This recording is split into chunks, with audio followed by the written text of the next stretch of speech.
Salut à tous les amis, j'espère que vous allez tous très bien et on se retrouve aujourd'hui pour le débrief entre le Real et Al Hilal, un partout en Coupe du Monde des clubs.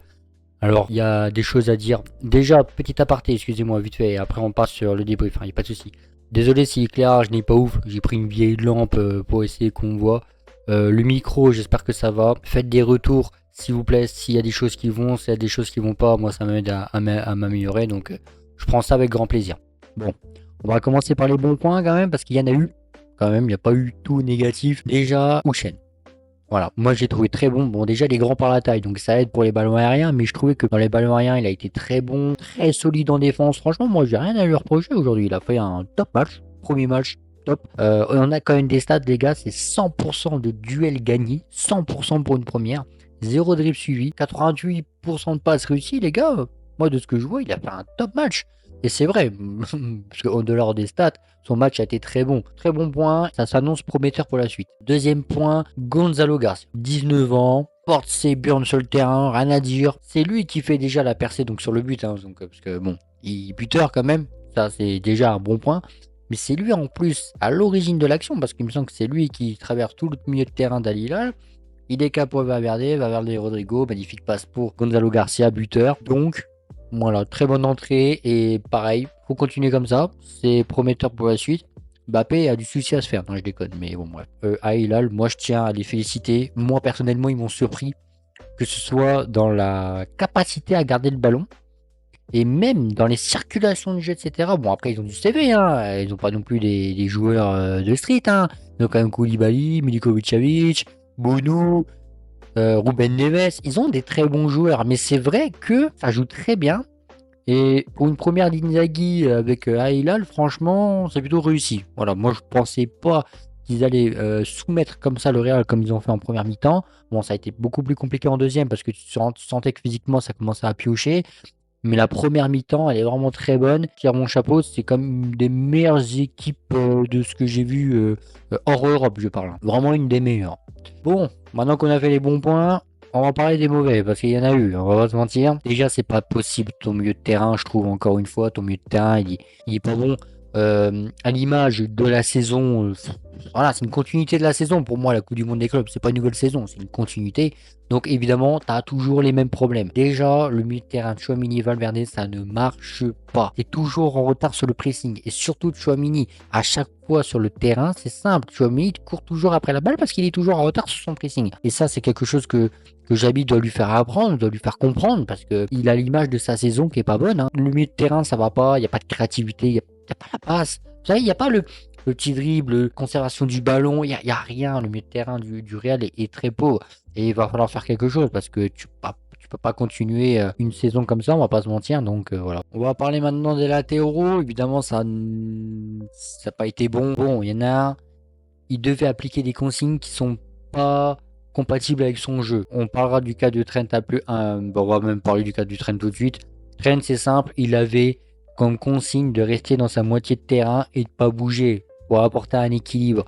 Mais si tu voulais un latéral droit comme ça, il fallait pas prendre Trent. Parce que Trent, tu as besoin de cette qualité de passe. Tu as besoin de cette qualité de centre. Alors après, il faut réceptionner des centres. C'est encore un autre débat. Mais tu es déjà pauvre offensivement.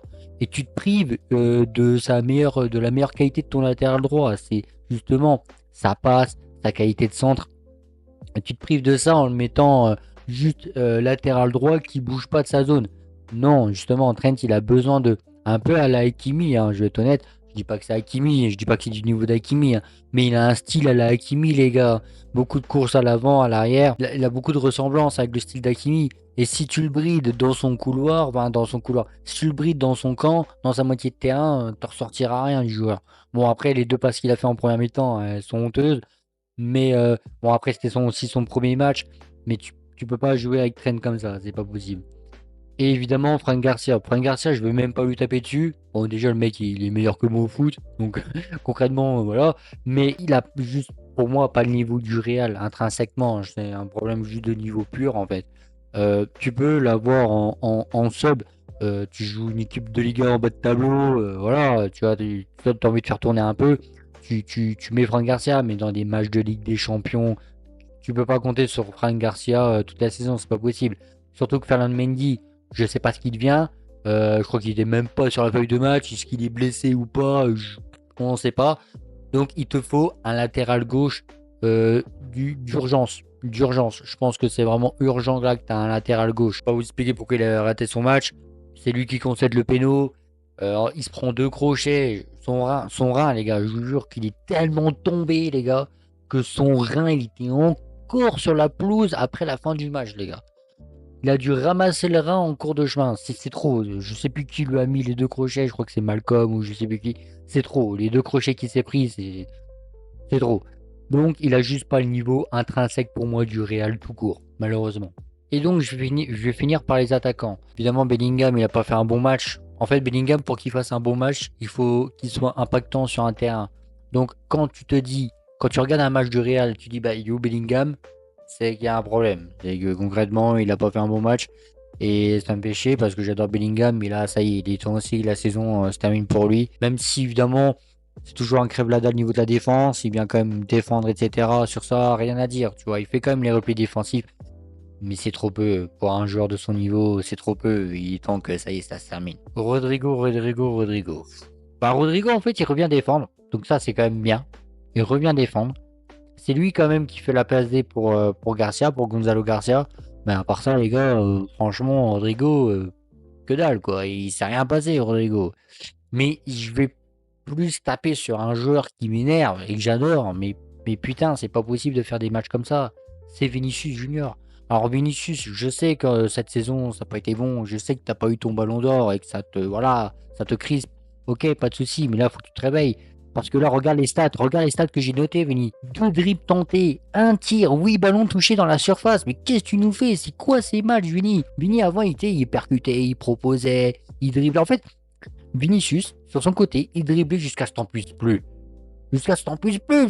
C'est bon, j'en ai marre, stop. C'est bon, 90 minutes face à ce mec, c'est bon, j'en ai marre. Là, c'est franchement 90 minutes, t'es tranquille. Tous ces dribbles, les foires, les passes en touche, les passes dans le gardien, les passes qui partent statue de la liberté. C'est quoi ces conneries, Vini? Mais sérieux, il faut que tu te réveilles, garçon. Alors, il est temps aussi que ça y est, les vacances arrivent, là. Ça y est, les vacances arrivent. Mais je suis désolé. Et pourtant, j'ai beaucoup critiqué Kylian parce que je trouve que Kylian, il défend pas, etc. Mais par contre, Vini, sérieusement, là, Kylian, il est pas là.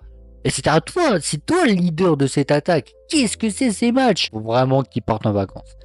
Et petite mention spéciale, j'avais oublié Arda Güler qui a fait une bonne entrée. Et je pense qu'Arda Güler, il est capable justement d'avoir un peu de créativité dans ce milieu si tu le mets dans un milieu axial. Hein. Pas dans un milieu droit où il va servir à que dalle, mais tu le mets dans un milieu axial. Lui au moins, il peut t'apporter cette créativité que le Real en manque grandement. Parce que c'est pas avec Valverde de Tchouaméni que tu vas faire une passe carrée ou une passe incroyable sur tes attaquants. Donc vraiment, Arda, gros potentiel pour cette saison et j'en suis sûr que lui va faire du bien au Real. À lui d'être régulier et surtout d'avoir la confiance du coach. Je pense que pour Arda, ça se voit, c'est un mec, il a besoin de la confiance de coach. Si le coach il te donne cette confiance-là, il va être performant. Par contre, si le coach, à un moment donné, il te met titulaire, après il te dit tu joues pas, après il te dit vas-y, ouais, t'es remplaçant, après tu joues, allez, 20 minutes. Non, ça marchera pas chez Arda, ça. Il faut qu'Arda, il joue tout le temps. Et il faut qu'il ait cette confiance. Et quand il aura cette confiance, là, ce sera un autre joueur. Pour conclure, tranquille, c'était la première de Xabi Alonso. Je vais pas juger un mandat sur un match. Voilà, tu changes pas les problèmes du Real en un match. Parce qu'il y en a plein, en fait, les problèmes du Real. Il n'y en a pas qu'un.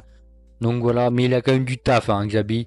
Il a vraiment du taf de fou pour avoir un équilibre. Et je vous souhaite bien du courage.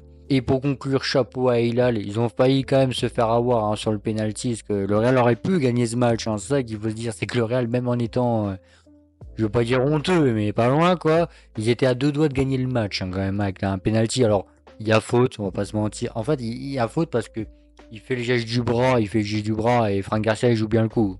Franchement, pour une fois qu'il joue bien un coup, on va pas le retirer. Le penalty y est. Après Bonou, il fait un super arrêt et c'est mérité parce que Al-Hilal, je sais pas comment ça se prononce, pardon, il méritait pas de perdre. Franchement, il méritait pas de perdre. Et puis, bon courage à Xabi pour trouver les solutions parce qu'il va falloir qu'il en trouve. Hein. Il est au Real, donc t'as pas de temps à. T'es au Real, faut que tu gagnes. Je vous souhaite bien du courage et je vous souhaite à bien très bientôt pour des prochains débriefs. Ciao, bye bye. Je terminerai sur ça. Désolé si le montage il paraît pas naturel, ça a été une galère. J'ai un vieux PC, le montage a été cataclysmique. Donc voilà, encore désolé. Ciao.